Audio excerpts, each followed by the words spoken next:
Halo teman-teman Digital Warriors, kenalin aku Sulaya Akbar dari Prodi Teknologi Informasi semester 2. Kali ini kita akan masuk ke dunia yang sering dengar, tapi jarang benar-benar dipahami, yaitu tata kelola teknologi informasi. Jangan khawatir, kita akan bakal bahas dari dasarnya, dijamin nggak bikin pusing. Udah nggak sabaran, langsung aja kita mulai. Nah, apa sih tata kelola teknologi informasi itu? Nah, tata kelola TI atau IT governance itu bukan sekedar ngatur server dan jaringan.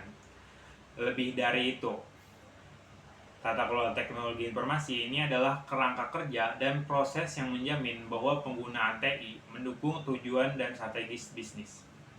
Tata kelola TI memastikan bahwa investasi TI itu tepat sasaran, resiko bisa dikendalikan, dan nilai dari TI bisa dimaksimalkan. Intinya, TI bukan cuma alat, tapi aset strategis. Nah, mengapa tata kelola teknologi informasi ini penting? Karena banyak organisasi yang punya sistem canggih, tapi nggak sinkron sama kebutuhan bisnis. Atau malah beli teknologi mahal-mahal, tapi nggak kepakai secara maksimal.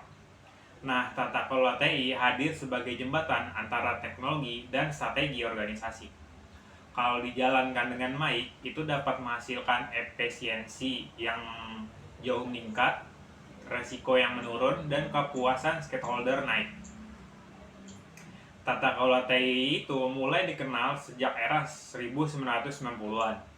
Seiring meningkatnya ketergantungan bisnis terhadap teknologi. Beberapa milestone penting, munculnya framework seperti COBIT, Control Object Tipis for Information and Related Technology, standar internasional seperti ISO atau EIC 38500, dan meningkatnya perhatian pada risiko dan audit TI. Semua ini jadi fondasi bagaimana perusahaan modern mengolah TI secara profesional.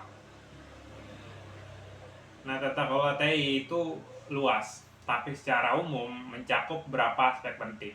Yang pertama ada alignment TI, harus mendukung tujuan bisnis, bukan malah bikin repot. Yang kedua itu value delivery, teknologi harus memberikan manfaat nyata, bukan cuma keren tapi juga berguna. Yang ketiga ada risk management, TI punya resiko dari data bocor, server down, sampai serangan cyber. Semua harus dikendalikan. Nah, keempat ada resource management, mengatur sumber daya manusia, hardware, software, dan anggaran secara efisien. Dan yang terakhir itu ada performance measurement. Kinerja TI harus diukur.